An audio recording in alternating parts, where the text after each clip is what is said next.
Cápsula formativa: aferrarse a Cristo. Tenemos que aprender a aferrarnos a Cristo nuevamente en estos tiempos.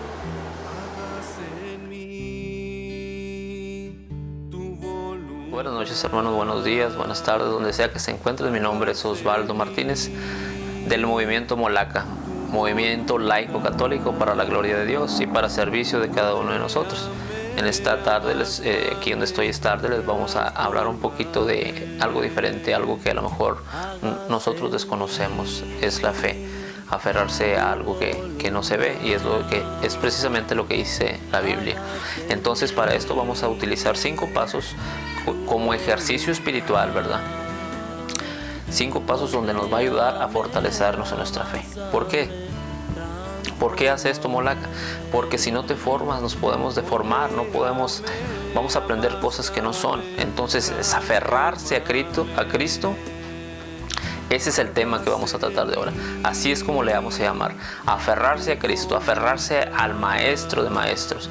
Entonces, para eso tenemos estos 5 puntos bien importantes y bien sencillos que podemos practicar con la familia, podemos practicar con los amigos, podemos practicar donde nosotros queramos. Entonces, yo los había enumerado como por ciertos días, pero son 5 pasos que les voy a mencionar y ustedes lo pueden hacer en cualquier día, pero tienen que empezar desde el 1 hasta el 5 para que ustedes puedan tener una secuencia y puedan comprender el texto de la Biblia en el Antiguo y el Nuevo Testamento, porque vamos a tocar 2 libros. El primer libro, la primera carta, vamos a tocar la carta de Hebreos. Entonces, ahí donde nos menciona qué es la fe, en Hebreos 11.1 y Hebreos 11.6 nos menciona qué es la fe y por qué la fe. Entonces, de ahí nos vamos a regresar al Génesis, el primer libro, que es el Pentateuco, la ley.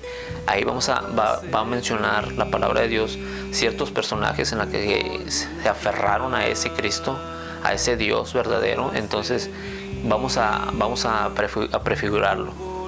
Vamos a ir con Hebreos y luego con Génesis. Entonces, el primer día vamos a leer Génesis 4 del 1 al 16. Del 1 al 16. Pero para esto, antes debimos de haber leído ya Hebreos 11.1. Hebreos 11.1, que nos dice la palabra de Dios. La tengo aquí, pero lo voy a mencionar de la computadora. Dice: aferrarse a lo que se espera, a lo que se espera, que es la certeza de lo que no se puede ver. Aferrarse a algo que no se puede ver. Aferrarse a algo que no tienes en este momento, pero te aferras con Cristo y vences. Entonces, eso es lo que es la fe en Hebreos 11.1. Es bien importante que se la aprendan, porque esa misma palabra la pueden ustedes utilizar en circunstancias cuando estén pasando por un momento de dificultad, o un momento de enfermedad, o cualquier cosa, ¿verdad? Entonces, ahora sí regresamos con el primer día. El primer día vamos a leer Génesis 4 del 1 al 16. Cuando nosotros leamos este capítulo con los siguientes versículos, vamos a hacer una hoja completa, un essay o un escrito, vamos a llamarlo así, de cómo te identificas tú con el personaje Abel y Caín. Son 2 hermanos. Sabemos que a uno el Señor le agradó más su sacrificio. Entonces, tú te vas a identificar ahora cómo te llevas tú con tus hermanos. Muchas veces de las veces peleamos muchos con el menor, con el mayor, o hay veces que no quizás en tu familia esté pasando eso, pero lo ves en ciertas familias. Dices: mira qué es lo que está pasando, sabiendo que venimos de una descendencia pecaminosa, ¿verdad? Entonces, ahí te vas a dar cuenta y lo vas a entender mejor. Ese es el primer día. El segundo día va a ser leer Génesis 18 del 1 al 15. Entonces, cuando leas esos textos bíblicos, vas a hacer otra hoja de media página si gustas, y si gustas más, pues es mucho mejor para ti, para tu corazón, porque en el momento que tú vas a escribir, ese es el momento que tú vas a sanar. Entonces, es bien importante leerlo y anotarlo. Cuando tú vas escribiendo, vas repasando doblemente el escrito que está ahí, y ahí tú te vas a identificar de Sara y Abraham. Si tú has leído un poco sobre este capítulo, te vas a dar cuenta que Sara era de una edad bien avanzada en la que no podía tener hijos, y tuvo a Isaac. Pero te lo dejo para que tú lo estudies y lo vas a entender más bien. Entonces, ahí en el escrito tú te vas a identificar de cómo tú has tenido dificultades en tu matrimonio. A pesar de los años cortos, los años que tengas, has tenido, porque eso es la vida, son altas y bajas.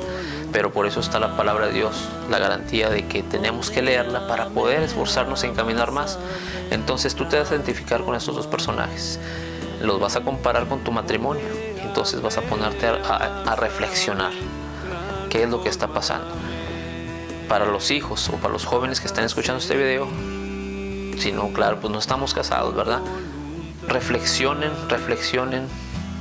cómo son como hijos con sus padres, qué es lo que les falta hacer para agradar a sus padres, para ser buenos hijos, para agradarle a Dios, porque cuando tú le agradas a tus padres, le agradas a Dios. Y dice la palabra de Dios, cuando tú le agradas a tus padres, Dios te da larga vida. Entonces, si tú crees en la palabra de Dios, pues hay que agradarle a nuestros padres, ¿verdad? Entonces ese es el día segundo. El día tercero vamos a leer Génesis 6 del 9 al 22. En este capítulo nos va a hablar de Noé. Es un personaje que pues yo creo que mucha gente lo conoce. Hay hasta canciones, ¿verdad?, de ese personaje. Claro, canciones que mundanas, pero también alabanzas donde habla de Noé. Noé nos va a hablar de sus hijos. Son 3 hijos que tuvo. No les menciono los nombres porque quisiera que ahí los vieran. Entonces quisiera que ustedes se identificaran cómo son ellos. Platiquen con sus hijos. En este momento, en ese párrafo, no hagan ningún escrito, no hagan ningún essay. Simplemente acérquense a sus hijos, platiquen con ellos. Hijos, si tienen algo que decir a sus padres, háganlo en ese momento, ¿verdad?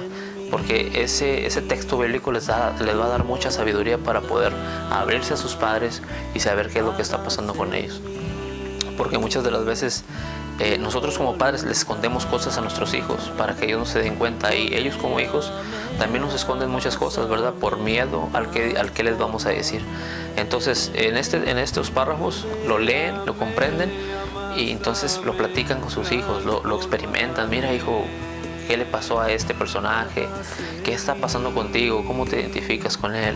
Platiquen como amigos y les va a servir de mucho. Ese es el tercer día, ¿verdad? Entonces vamos hacia el cuarto día, que es el cuarto día, el capítulo de 22, el Génesis 22 del 1 al 19. Entonces ahí sí es bien importante hacer un escrito nuevamente. ¿Por qué escrito? Les vuelvo a repetir, porque cuando nosotros escribimos repetimos 2 veces las cosas en nuestra mente, y es cuando más nuestro corazón sana. Entonces ahí nos va a hablar de Abraham y de Isaac, como el sacrificio de Abraham con Isaac, ¿verdad?, que lo lleva hacia un altar, a una loma altísima. El Señor le pide un sacrificio con su hijo, y pues es bien doloroso llevar a tu hijo, ¿verdad? Tienes un hijo que te digan, dámelo como sacrificio y mátalo. Entonces es bien doloroso. Entonces por eso es bien bonito que ustedes lo entiendan. Esa es una prefiguración también bien importante de Cristo, cómo es el Cordero. Ese es el Cordero que vino y nos liberó. Son prefiguraciones, pero es bien importante que lo lean. Entonces ese es el cuarto día. El quinto día es sobre una conversión. Hablamos de la fe y vamos a terminar y cerrando con una conversión. Van de la mano para poder nosotros caminar. Una conversión. Vamos a leer Santiago 4 del 1 al 15. Y ahí nos va a explicar el por qué pasan las cosas en nuestra vida, porque muchas veces no las entendemos. Y cuando lo leamos, lo meditamos para una conversión, una metanoia, un cambio de corazón, y nos va a explicar el por qué. Porque muchas veces pedimos sin darnos cuenta de lo que pedimos, o pedimos mal, pedimos para nuestro egoísmo. Entonces ahí nos vamos a dar cuenta de lo que está pasando. Y para eso, pues solamente meditarlo a solas, meditarlo en un cuarto, meditarlo a lo mejor en un parque, en un lugar, y ahí vamos a comprender muchísimas cosas. Entonces esos son los 5 pasos, hermanos, para la gloria de Dios. Vamos a practicarlas, vamos a hacerlas vivas con la palabra de Dios. Y pues muchas gracias. Mi nombre es Osvaldo nuevamente. Les pedimos mucha oración para este ministerio que va empezando, para la gloria de Dios, y poder seguir adelante con estas cápsulas.